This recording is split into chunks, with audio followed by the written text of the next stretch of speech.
And we try to just let the conversation take us wherever it does. You know, I remember when we were originally talking, we started talking a lot about kind of big picture things, like, you know, what's going on with humanity, stuff like that. So if we get into that space too, that's fine. Okay. All right. Cool.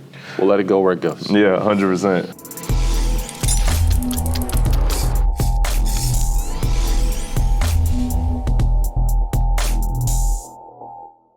Okay, welcome back, everybody. I know you guys probably haven't seen one of these in a while. We've been doing a lot of events and, you know, different iterations of what podcast looks like. But today we wanted to highlight a story that we think is pretty important, something that I personally really admire is being built right now in Sacramento. And, you know, I think it's an amazing journey that's unfolding. So this is Alex Chompff, and I wanted him to kind of give you guys a breakdown. Like, what do you do? Who are you? And why do we have you on this podcast today? Thank you. Hello, I'm Alex Chompff. I'm a guy with 5 kids and a beautiful wife, and I live here in this community, and we help entrepreneurs and investors to connect with one another. We use the principle of connections and coaching and capital to build the companies of tomorrow. That's a great summary of it. Like, this is what I'm saying. Like, I'm learning all of this too. Like, one of the major benefits of having a podcast is that when I talk to people, I kind of get these succinct like breakdowns of who they are and what they do. So when you say you use the principles of connections, right? My number one question for you is, and I think everybody in the audience would like to know this as well, when you're going about connecting with somebody, when you're going about networking, what is your kind of methodology to that? Is it just... Yeah. Well, I should start by saying that I genuinely believe that your network is your most valuable asset. Mm-hmm. So I like to think of networking like gardening. So sometimes you'll get confused between gardening and the fruits of the garden, right? So gardening is when you go out and you make a decision to create something. You put, plants in the earth, you care for them, you give them love, you give them nutrients, you give them water, you give them your time, and you commit yourself to their well-being. And that's what networking is to me, except with people. And then what happens as a result of that, naturally, is that you get the fruits of gardening. And the fruits of gardening are opportunities to meet more people, to see great companies being born, in my case, because I tend to lean into the business sphere. Right. And, as time goes on, you become very wealthy through gardening because it's, and wealth here is more than monetary wealth. Right. It's spiritual wealth, it's physical well-being, it's mental well-being, it's emotional well-being. These are all things that come from the act of giving. Mm-hmm. And so I think if you wake up and you commit yourself every day to something that's larger than you are, something that's outside of yourself, and in my case, I've decided to commit myself to people, then you find that the providence gives you many, many opportunities throughout the day to be of service. And if you act in those opportunities, then people remember. Mm-hmm. And as they remember and as they come into their own opportunities to share with you, they happily do that. So at Evolution, which is the accelerator and the venture syndicate firm that I manage, my co-founders and I are all dedicated to a heart of service. Mm-hmm. We're all dedicated to taking care of the people in our community. And over many years of service and care, both inside and outside of Evolution, we've built a really remarkable network.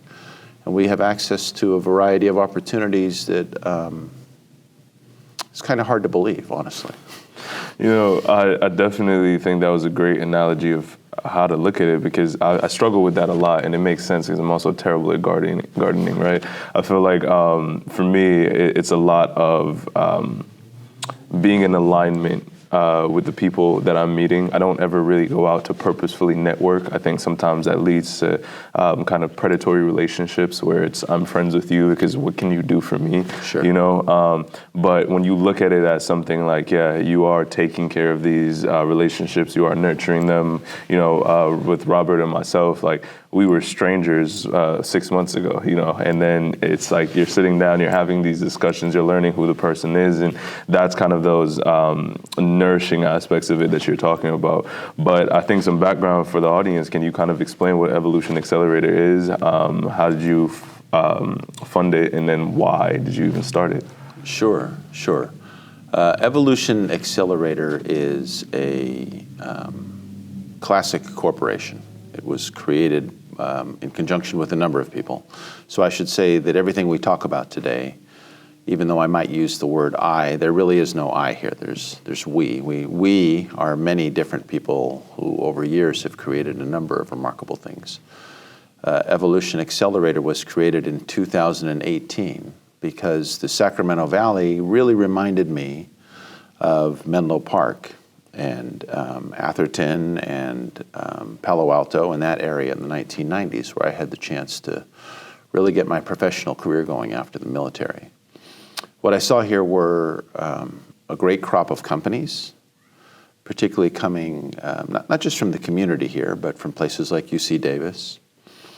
I saw an active investor community, and there are a number of investment groups here. There's Moneta Ventures, Impact Venture Capital, the Growth Factory, the Sacramento Angels. We collaborate with all of these groups, and I'm actually a member of the Sacramento Angels, and it's a very active group here in California. And I thought what this community could really use is a brand that would be widespread and committed to the well-being of entrepreneurs and investors in this community. So I got together with a number of friends, some of whom you know, Rodney Farrell, Charlie Ansbach, Marcia Rogers, really several others, too many to name at a shot. And we decided to create a classic accelerator first. And a classic accelerator uses what's called a cohort structure to assemble companies that are at a certain stage, typically what we call the pre-seed level or the seed level of development, and impart to them education and capital and the opportunity to connect with the resources that they're going to need to grow. And around the time of COVID, we went to more of an on-demand educational model. And COVID, forced everybody inside, including us. So that actually forced us outside of the Sacramento region, and then we became a national accelerator, and now we operate internationally. So COVID had a silver lining.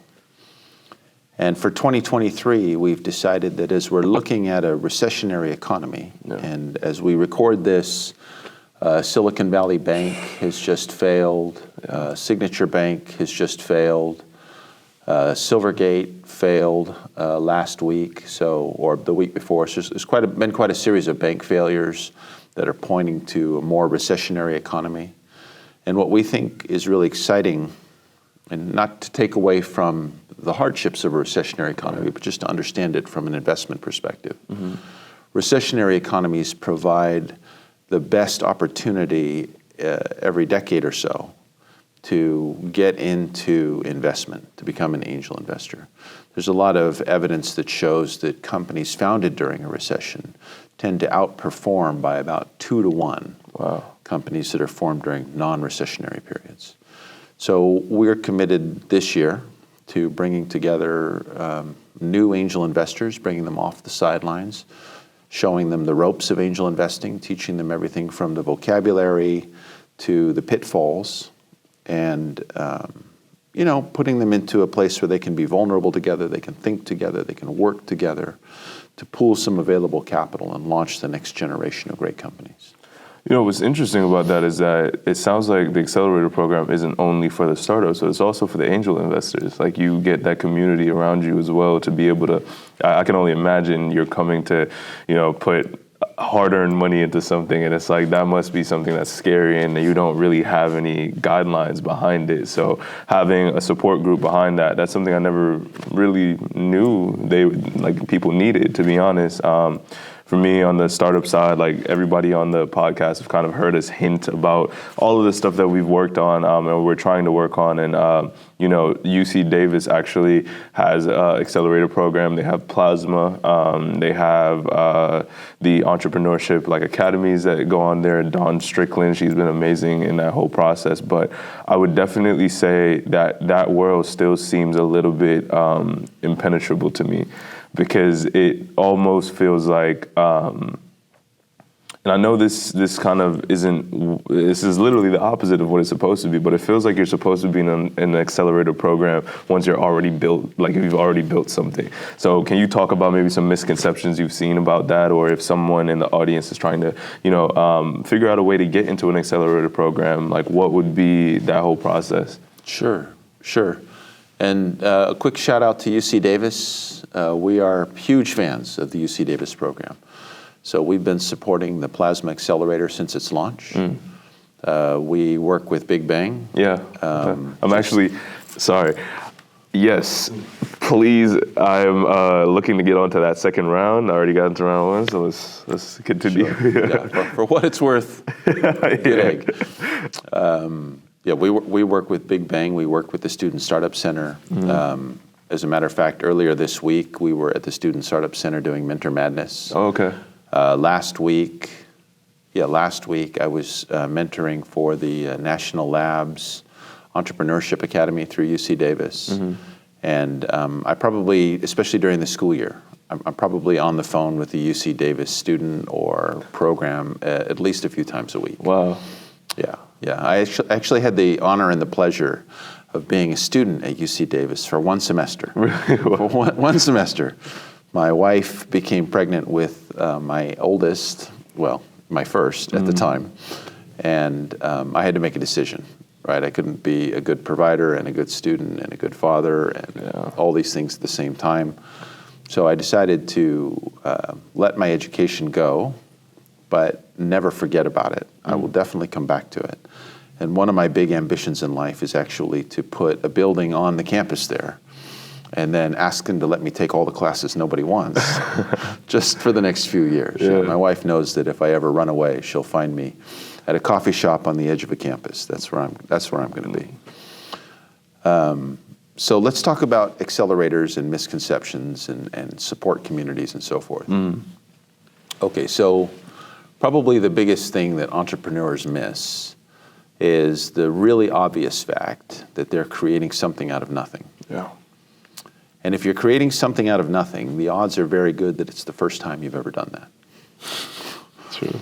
Right? And we have a friend, Ernesto Ciroli, who founded a school called the Trinity of Management, which I highly recommend to every entrepreneur. And you can find it through the Ciroli Institute. Ernesto is one of TED's most popular speakers, 3.5 million views on his talk, Shut Up and Listen, which is a really funny story because he was exhausted when he gave the talk.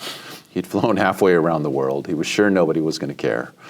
And he just went out on stage and let it all hang out. And it turned out to be this fantastically popular talk. But Ernesto and his wife, Martha, have created something called the Trinity of Management. In the Trinity of Management, they lay out the three most important pieces from a person perspective when you're starting a new enterprise. Having a product person, a market person, and a finance person. We can come back to that. But what most entrepreneurs are is product people. Almost always an entrepreneur, let's say 80% of the time, they have an idea for a product or a service that they want to bring to the world. They know the world needs it. And through entrepreneurial DNA, typically, there was somebody in your life, your aunt, your uncle, your mother, your father, somebody in your life showed you how you could be an entrepreneur. And the time comes for you to give it your own try. And you go out there and just by sheer force of will, you try to make it happen. And that's what sets entrepreneurs apart, is this certainty that they can create something out of nothing. But you don't have to reinvent the wheel just because you're creating something new. There are actually a really, really well-established set of patterns that increase the odds of your success.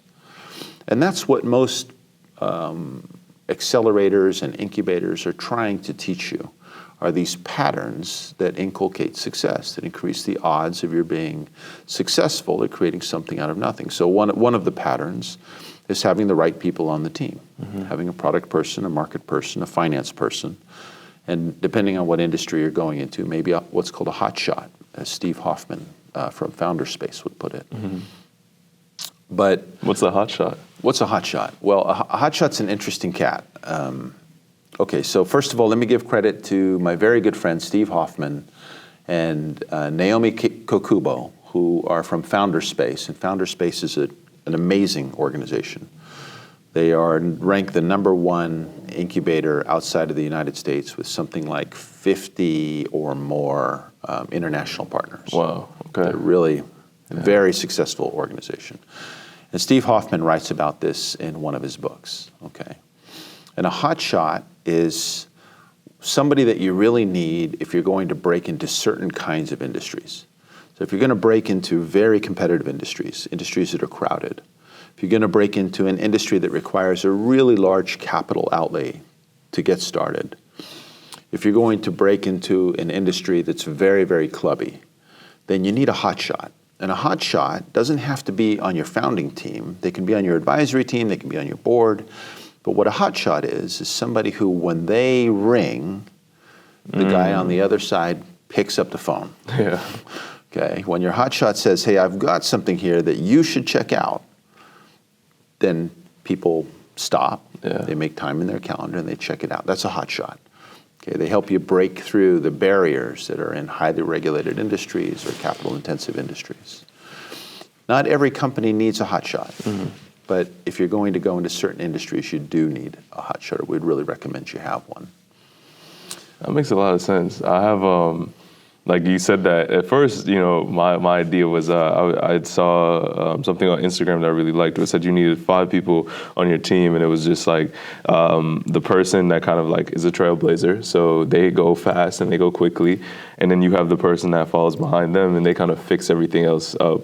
You have the visionary, and that's the person that gives you direction to go fast in.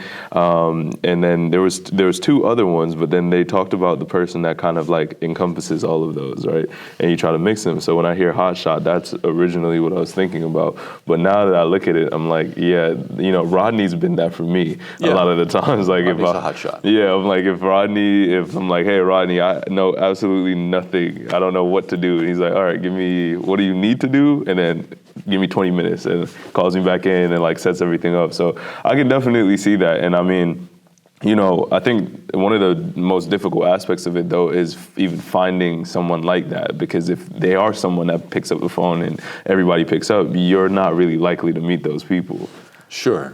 And this takes you back to your most important asset, which is your network, right? So what you'll find is that in a network that's been cultivated over a life of good deeds, there's always people 1, 2, 3 rings out that you didn't know about.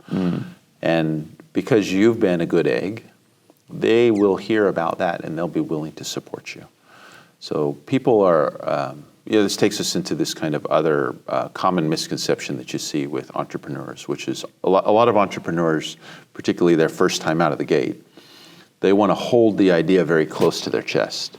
They want everybody to sign an NDA. They don't want to tell anybody their idea because they think, oh my gosh, if I share this idea, it'll be gone in a flash. And that's actually a really common misconception, because the biggest problem that you have as an entrepreneur is not that somebody's going to steal your idea. It's that no matter how many times you explain your idea, everybody around you, from your co-founders to your partners to your vendors to your customers, they only understand half of what you're talking about. Yeah. So what you really need to do as a CEO or a leader of a startup organization is over-communicate. But as you communicate and you share this with your network will share it with their network because it's exciting. Who doesn't want to be around beautiful, bright, passionate people who are trying to change the world? And when you have a friend who's trying to change the world, the first thing you do is tell all your other friends about them.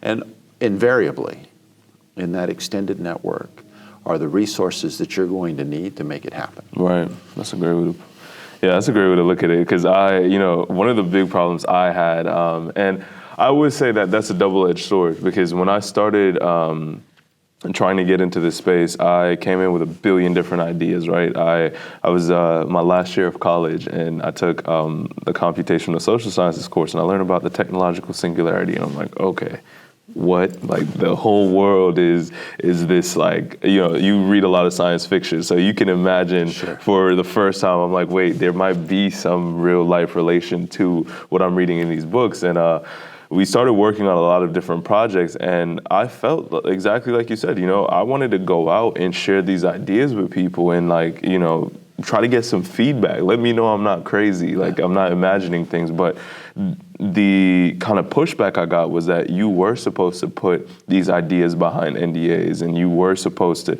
be careful because people are trying to snake you or like take your idea. And I don't know if this was hubris, but at the time, my argument to this day is still, I think that there are some ideas that only certain people can create. And regardless of if you gave me the exact formula, I just wouldn't have that touch to it. It's kind of like when your mom or someone that you love in your family cooks something for you, and no matter what you do, you can never make it the same way. I look at it as like a very similar pattern with innovation and entrepreneurship. Yeah, that's absolutely correct. And the world is full of people who will try to copy your idea, particularly when you're successful. The world is full of people who will try to take advantage of you as a young entrepreneur. These people do exist, but the world is even more full, many, many times more full of people who just want to help. Mm-hmm. And I wouldn't ever recommend to anyone that they be too guarded in their sharing with the world. Now, if your idea involves a particular piece of code, mm-hmm. you don't have to show the code to everybody. You can just kind of explain what it does, right? If your idea involves a certain chemical formulation, you don't have to give away the chemical formulation. You can hold the heart or the secret sauce of your business under, a number of different IP protections. But the general thing that you're trying to do, the reason why it's a good idea, the problem that you're trying to solve, the people that you're trying to help, those are all things I really want to encourage entrepreneurs to get out and share. And let's go back for a moment to the world of angel investing, because there's this kind of common misconception that angel investors are all-knowing, that they are, because they have the ability to write a check, they also understand all of the intricacies of startups. Mm-hmm. And the fact of the matter is that most angel investors have no idea what the intricacies of a startup are, because most angel investors have never actually started a business. Mm-hmm. Most angel investors are executives or other highly compensated individuals. And there are a fair number of entrepreneurs who are angel investors, but the thing that kind of unites them all, in my experience, the number one motivation to become an angel investor is actually to give back to the community, to support other entrepreneurs, to become part of the ecosystem, to be around the best and the brightest. The principal rewards of angel investing are not financial. Even though you get into angel investing because you want to see a return in your larger portfolio, that return is going to be many years away. Mm. And what you're going to get paid long before you ever see a financial return is you're going to get paid in thank yous. You're going to get paid in opportunities to be around people that are creating things that are worth being around. You're going to get the opportunity to see what's new and what's exciting, and to be with passionate and brilliant people. And angel investors are just like everybody else in the world. They want to feel secure in their decisions. They want to know that they're making smart moves. Mm-hmm. So if you're an angel investor, it's a good idea to learn how to be a successful angel. Just like if you're an entrepreneur, it's a good idea to learn the patterns of success. And just as entrepreneurs travel in packs, angels should also travel in packs. So don't be intimidated. Don't feel like it's inscrutable or inaccessible. The difference between being an entrepreneur and an angel investor, or a young professional and an angel investor, is probably just gray hair. That's probably the principal difference, okay? Yeah. Just survive long enough to accumulate some assets and have the spirit of service and giving back. And then capital just becomes a natural part of that. So, wow, imagine if I forgot this question. No, really what I was going to say, and this does take a little bit of a detour from the world of entrepreneurship, but I also feel like entrepreneurship is a venture in scaling yourself as well. And a problem that I'm having is I'm 24, turning 25 this year. it's very difficult to have conversations like this with people my age. It's difficult to have conversations like this with people in general, I feel like. And I can't compare it to any other generation because I've never been in one. But I feel, and it's very sad for me, but I feel like the world is lacking a sense of purpose right now. That the average person that you talk to, and again, this might be a bias because I don't know the average person, but they're jaded in their worldview. They are closed off. They are kind of worried about their survival. Which coming from my background, like I grew up in some of the worst conditions. The whole third world country background and everything. But I'm really struggling on figuring out how can we bridge that gap where we can have people have not necessarily intelligent conversation, but conversations with depth that allow them to, develop a broader world perspective. And I kind of want to hear what led you to this point, because I don't think you were always, sage and wise and having all of this background. Like you said, the difference is probably just some gray hair, but what's some transitions that you've gone through in your life that, you've seen yourself mature through those phases? Sure. So first of all, I should say that the entrepreneurial spirit, the spirit of exploration and risk taking, again going back to my friend Ernesto Ciroli, he's pretty sure it's in your DNA. He's pretty sure you inherit it from somebody, and you see it modeled by somebody in your life, and it creates a spark in you, and I think that's true. And the thing about a spark is that you want to fan it into a flame, right? So anybody who's ever tried to get a fire started knows how easy it is to wipe that out in the beginning. Yeah. So I think being willing to open yourself up and be vulnerable and share the true story of your own journey is a great way to start encouraging other people to open up and share back with you. I had a friend ask me recently, what do I do to encourage the entrepreneurial spirit in my children? I have 5 kids. Mm-hmm. And the answer is I get up in front of them and I fail on a regular basis. And then I dust myself off and I say, well, okay, that didn't work. That didn't work, and I didn't die, and we're all still here, and it's going to be okay. Yeah. What should we try next, right? So being vulnerable and being open, I think, is a really important part of fanning the flames of creativity and risk-taking. And no, I was not always, what you called me sage, I think. Yeah, I'll see if I'm sage in another 20 years. I'll get back to you on that. But when I was a young man, I was a ding-dong, just like many young men are ding-dongs. I was a young Marine, and when I was a Marine, I was not interested in the bigger problems of the world. I did not think broadly about the problems that humanity faces. No, I did my job and then went out with my friends and caused a ruckus on weekends. That was the extent of my ambition. Yeah.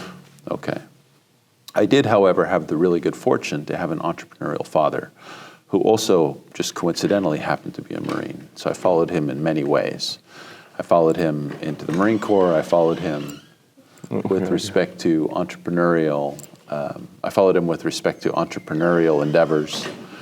And as I got older and I took some risks in my own life to try to create things, and what was my first entrepreneurial endeavor? Well, yeah, okay, wait a minute. I in 6th grade, I did definitely used to deliver newspapers. Okay. So I delivered newspapers for the Contra Costa Times and the San Francisco Examiner and the Chronicle.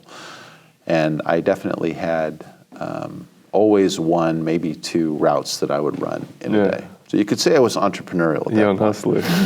but I was also a very bad business person. I did not collect on my routes on a regular basis, and I'm sure many people did not get their newspapers on mornings that they expected them. When I got out of the military at age 23 and I met my wife, I actually needed to feed my family. I needed to provide.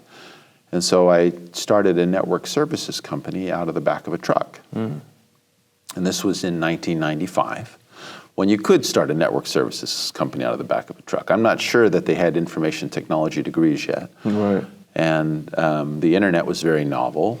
And, I used to get Craig Newmark's emails.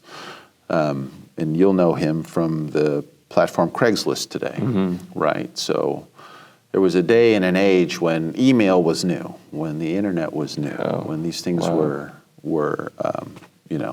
I can remember receiving my first URL from a friend of mine and going, well, what's this thing? And he said, just, download Netscape and type this into the bar and, you'll see what it is. And I was like, whoa, check that out. And I took a lot of risks and I made a lot of mistakes. I almost put an American icon out of business with what I didn't know. I'll spare them the embarrassment of being on this podcast, but it's a good thing they fired me because I did not actually succeed in all the things that I did. But what I did do was get up and try again the next day. Right? I sat down with the Yellow Pages every day. The Yellow Pages are going to be a foreign concept to your audience. Because I remember, so I grew up in Jamaica. We were like 10 years back on everything. So. Right. So when I started my network services company, I took the Yellow Pages, and every morning I would take my phone that was attached to the wall, because cell phones were not yet a thing. Oh my God. And I would call everybody in the Yellow Pages who might need help with the computer. I would call veterinarians, doctors, hotels. And if anybody would answer the phone and say they needed help with their computer, I would hang up the phone, I would put down my fork from breakfast, I would get in my truck, I would run down there, and I would try to make a difference. And that was good enough to get me started. That was good enough to get me launched into Silicon Valley. And once I was in Silicon Valley, I had the really good fortune to work for some excellent companies before I was called to serve as the director of technology for the world's largest venture capital firm in 1999. And honestly, I didn't know anything about venture capital. I was drawn to the job because it was an engineering problem. Right. And I like solving problems. I like solving technology problems. And I had the opportunity to work around people who are not necessarily household names outside of the venture capital community, but who were the names behind some of the biggest companies in the world today. And by being in the room, I learned a lot. I learned what it's like when an entrepreneur has to explain to his investors why his company is doing well or doing poorly. I learned what venture capital investors expected of the entrepreneurs that they were working with. And I learned something really, really important, which is that at the top of American business, the conversations are not politically correct. They're very, very frank. They're very, very straightforward. Yeah. People speak to each other from the heart, and they say what they mean. And in that moment of vulnerability, they create new opportunities for each other and the people around them. And that is pretty much what I tried to model in the years after that. After my children were born, my wife gave me permission to start a software company. And I made every mistake in the book. Okay, I raised hundreds of thousands of dollars. I put my head under the covers with my co-founders, and we focused on building this particularly wonderful product that we knew the world needed, and we completely, utterly failed to verify that the market was interested in our product. Okay, we made very, very classic mistakes. And when the money was run out and the mistakes were manifest, we opened ourselves up to one another and we were vulnerable. And sometimes we argued, and sometimes we had tension and we had strife, but we all got through it. And from that moment came another opportunity to co-found another company with a local entrepreneur, and that company actually did pretty darn well. And from there, things began to turn around. And through that experience, that growth, that understanding that I'm far from perfect, my co-founders were far from perfect, There were so many things that we needed to learn and understand and know how to do. We began to formulate, or my new set of co-founders and I began to formulate a kind of educational program for entrepreneurs. And that became Evolution. And that spirit of education and giving back and being vulnerable and telling the truth about what happened really opened up other doors for us with investors, and now has opened doors for us around the world. Right. So, I mean, from everything that I'm hearing, is really, it is just about frank discussions. And, so having a background in psychology and then also marketing, and on the side, like, my personality coming up was always the, I don't know what you would call it, Robert. Remember the blonde hair phase? But I had like a midlife crisis at 22. But I've always had a duality to me where I've been in like the club scene, doing all of that, and like all of my friends are in music, they're creatives, and on the other end, I love problem solving, like you said. But a lot of my problem solving is figuring out narratives and like paying attention to the humanity story. And I feel like if I've been calling myself like a social scientist lately, like figuring out what's going on with society. But I've also noticed that being so caught up in the story, sometimes I do lose out on those frank discussions, and I kind of sweep things under the rug, and I what would be the word? Kind of validate how everyone feels, and kind of disregard how I feel about certain things. And it's led to a lot of conflicts. It's led to a lot of miscommunications. And I think those always compound on each other. So I would definitely say I see that a lot in terms of the different relationships that we've built, and kind of the relationships that I'm learning to build right now. Is there's really no room for hiding things behind the curtain anymore. And I think that should be self-explanatory. If you're building something as well, you don't want to have any hidden parts that you're not aware of.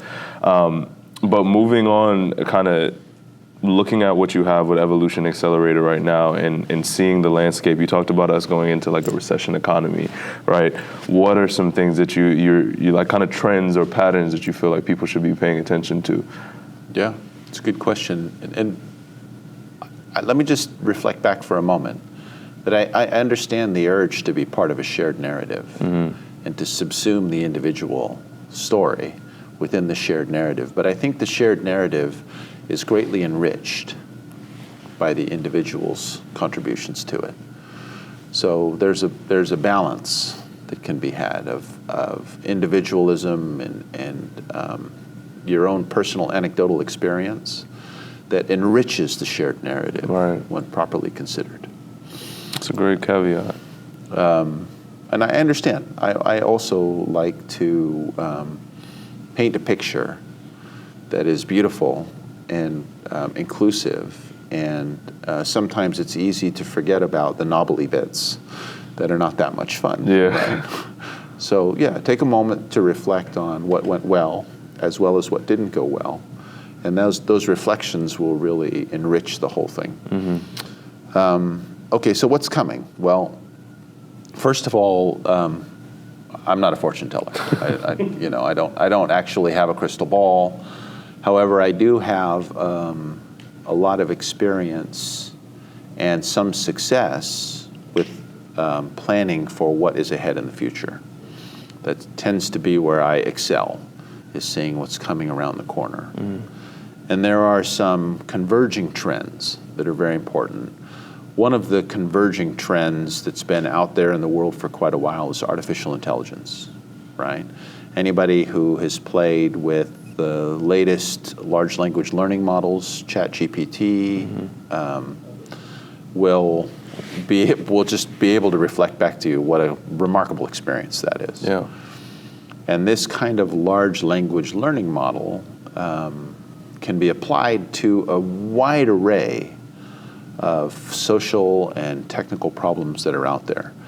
Everything from sort of the mundane customer service activities to more specialized, like medical diagnosis activities, or finding the next drug in the information that already exists in all of the clinical trials, right? There's some remarkable artificial intelligences out there that are able to do things like fold proteins in ways that are entirely new, right? So we're seeing the really rapid advancement of a number of fields, from customer service to technology to drug discovery, and I think those things are very much worth looking at. On a social level, I think we've gone from being a kind of multi-dimensional society in the United States to being much more polar, right? So instead of working on a grid, instead of working on a Cartesian plane, where you can have, let's say liberal Republicans and conservative Democrats, we've started to see the ideas of liberalism converge around one party and conservative activities converge around another party. And we see things stretching out on a continuum instead of being in a plane. So I think we're seeing some social tensions as a result of that. From a geopolitical perspective, we see that some of the ideas and hopes that were inculcated in the principles of globalization, which really began in the 1970s and 80s, but came into full flower in the 1990s and early 2000s, which included the idea that countries around the world would not only enjoy the fruits of market capitalism, but would also find their way to free markets, would find their way to free political expression. Those things turned out to actually not be true. So we see that there are security spheres forming around the world. We see the bifurcation of technology along those security spheres. And Maslow's hierarchy teaches us that security comes before enlightenment. So as people feel less secure in the world, they're going to wander away from the multidimensional thinking that I think is an important part of reaching for your higher self. So I suspect that we're going to see a devolution of some social constructs that honestly would have been desirable. It would have been nice to have seen us reach for some breakthrough enlightenment moments. I think those are probably pushed out by the geopolitical reality. I think that some of the things we talked about, like the prevalence of artificial intelligence and the acceleration of certain technologies, are probably going to make that problem a little bit worse, not better. There are some interesting technologies like Web3 and blockchain that could have been uniting technologies, but I think are probably actually going to end up being striating or fracturing technologies. And that's unfortunate.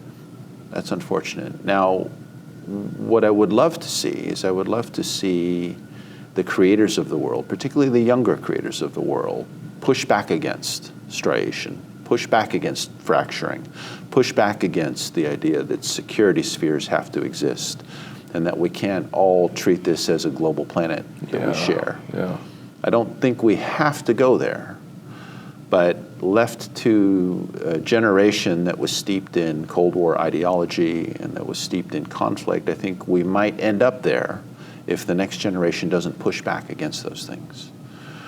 Now, the kind of counterpoint to these shifting times is that in times of great change, you see great opportunities. Right. And so there are definitely opportunities to build the next great idea or company or social construct. There are definitely opportunities to invest in those moments and recognize some pretty substantial financial returns.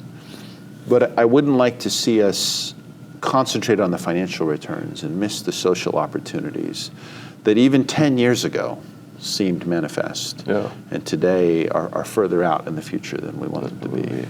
That is an amazing summary of it, because that sums up a lot of the biggest problems that I see currently. One of the quotes that I've really, it's been running in my head nonstop is Nietzsche talking about the consequences of killing God, of how the West's moving away from actually putting humanity at the center of the universe, and kind of funneling power into nothing but themselves. And you're seeing that kind of trickle down, I think, with people understanding these social constructs, thinking that diminishes it in any way. Just because something is socially constructed doesn't mean it's not important. It actually makes it very important because it's socially constructed over millions of years.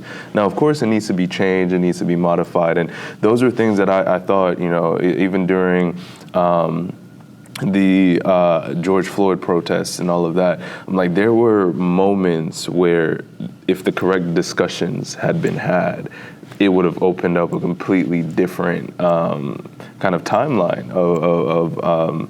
of events, because now you have people that are scared to speak. You have people that are scared to give their opinions. You have people that are lying about their opinions. You have brands that are doing political activism for profit, and those three words should never even line up in a sentence.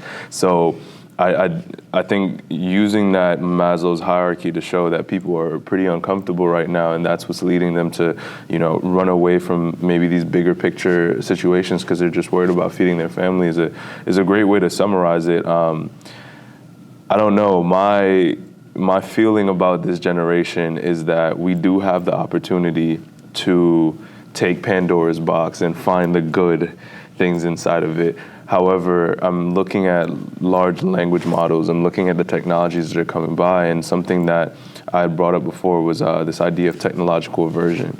The average person looks at AI, they look at these tools, and they shy away from them. So what happens as a society when you have the baseline not adopting the technology, and that technology being so powerful that it pushes the upper echelons even further away? Like, what do you think is going to happen in terms of kind of social striations now that the powerful have these tools and the people that need help and need this power don't have any? Yeah, it's a really, really good question. I liked your reference to Nietzsche. So let me say that I don't think it's a good idea to go looking for your morals in the middle of your money. It's a very good idea to have your morals before your money comes. Mm-hmm. It's a very good idea to know where your ethical compass is oriented as early as possible in life, so that you might have a steady, ready guide to better decision making as opportunities present themselves. And when you take the concept of God or divinity or providence or let's even say natural harmony, mm-hmm. and you put it aside and you put humanity or humans or the individual person at the center of everything, you can get caught in this dichotomy. Right? Because on one hand, I definitely want to put humans at the center of everything that I do, because I am human, mm-hmm. and I have humans that I'm responsible for, and everything that I do affects the humans around me. And on the other hand, I think it's very, very important to have a referential point that's outside of me. Right. Right? And I try to look for opportunities to create harmony. I try to look for opportunities to serve man as part of serving divinity. Mm-hmm. But if I only wanted to serve man myself, if I was the most important thing in my life, then it would be very easy for my self-referential nature to bend my ethics to whatever I needed them to be in the moment to justify the thing that I thought I wanted. Mm-hmm. So I think it's important, again, to have an ethical framework and a compass that exists externally. Now, you might get it from your society, you might get it from your social groups. I would encourage every individual to build the compass for themselves by examining that which is around them and keeping that which is good and letting go that which is not so good. And then having built your own compass, apply it to your situation. That's my thought about that. Now, with respect to the effect of certain kinds of enabling technologies, and even we know here we can consider money an enabling technology. Right. And enabling technologies being concentrated in a relatively small proportion of society, I think it then becomes incumbent upon all of us that are in this concentrated band to decide what kind of world we want to live in, and to make decisions that reflect what we think the larger good is of the world. And I want to be careful, because I don't want to say that the few should decide for the many. Right. What I do want to say is that it's incumbent upon every person to really think deeply on the kind of world they want to live in, and then act in accordance with that belief. And for those of us who help to shape the companies of the future, because that's where my band of activity is in companies, right? It's not in philosophy, it's not in culture, it's not in governance, it's in business. We can make decisions about what kinds of businesses we want to support. We can make sure that we support businesses and business owners and entrepreneurs whose vision and spirit aligns with our own. And hopefully that means taking care of all the people of the world, not just the people that are in our narrow privileged band. Right. I think it's, to paraphrase one of the great thinkers of the world, be the change that you want to see, right? Live as the kind of person that you want to be in the world that you want to see, right? I'm not saying it very well, but... Oh yeah, I definitely get you. The biggest things that I feel, it was my coming to terms moment with my place in the world is understanding just how much impact belief has on everything. When you talked about, moving humanity into the center of the world and into the center of the universe, and instead disregarding, and I love that term, natural harmony, because that's the best way. It's the mixture of principles, it's a mixture of laws, it's a mixture of powers, and like how they cooperate with each other. Moving humanity to the center of that, I don't think people understand just how much weight that is to put on a species that is a couple million years outside of being, in trees. But realizing that we literally, our brains are one of the only spaces that isn't confined by reality. It's not confined by gravity, light, or anything, and we can create anything that we want in there. What type of power do we have to change our own lives, our own societies? And people are underplaying that, I think, because it's something that's not discussed. It sounds like a fairy tale to say, if you did just wake up and just think for every single day of your life that you were going to do the things that you would need to do to be successful, that alone increases your odds of being successful exponentially.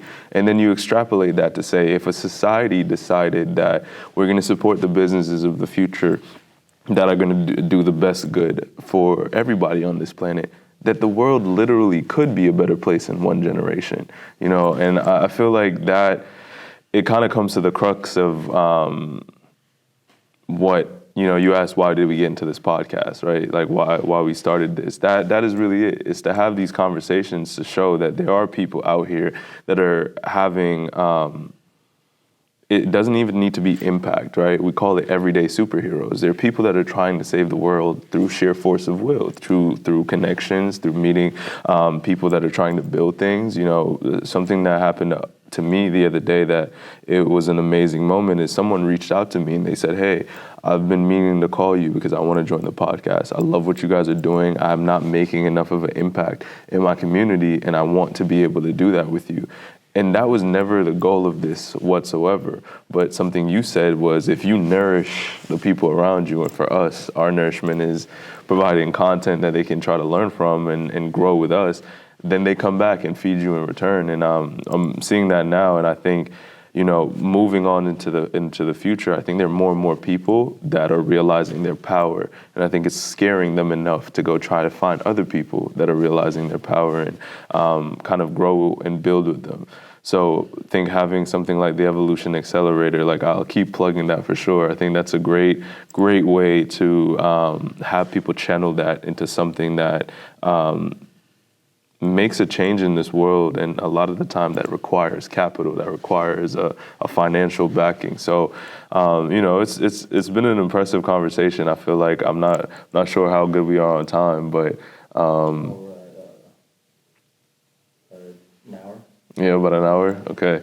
So yeah, I will say that I would love to have more conversations with you in the future. I definitely feel like this is making me think of the next event. We got to have a mastermind panel and just have you, share some ideas or other great minds, because I see the way that you've connected all of these different aspects of your life, and it's something that I'm definitely going to be trying to emulate. So I appreciate you coming on the podcast today. I know the audience will get some benefit from this as well, and I'm excited to see what happens in the future.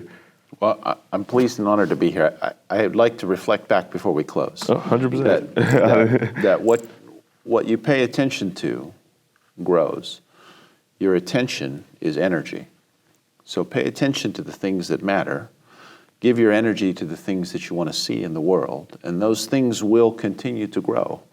It really, the power of intention is unbelievable. And as you pointed out, the human mind is limitless. We're not constrained by reality. We're not constrained by time. We're not constrained by gravity or anything else. So we really can create the world that we want to see. And the younger you are, when you watch this, the longer you have, the more time there will be in your life to create the world that you want to live in for yourself and your children. And I have one closing thought for entrepreneurs who might be watching this because they're interested in fundraising. And that is that it's very easy when you're fundraising, when you're looking for money, it's very easy to feel like you're hunting for gold. And it's very easy to become frustrated because hunting for gold can be a difficult process. And what might not be obvious to you as entrepreneurs is that you are the gold in the gold mine. This entire ecosystem exists. The whole funding ecosystem, the whole startup ecosystem exists to find you, the entrepreneur. You're the gold that we're looking for out there. So don't give up. Don't become discouraged. Recognize that you are actually the thing that we're all looking for, not the other way around. Look, I can't believe we're giving this out for free. We got to put this on a paywall or something. But yeah, I think that's amazing. And that's something I need to know as well. I've been at this for about a year now, and I feel like I have just stepped my foot into this whole space, but I will continue to learn, continue to grow, and, moving forward, I feel like having more and more of these discussions and having good company is going to be the key to maybe turning Sacramento into that next Silicon Valley that you were talking about. So that would be great. Let's do it in a positive and powerful way. 100%. All right, guys. It was nice seeing everybody. Thank you.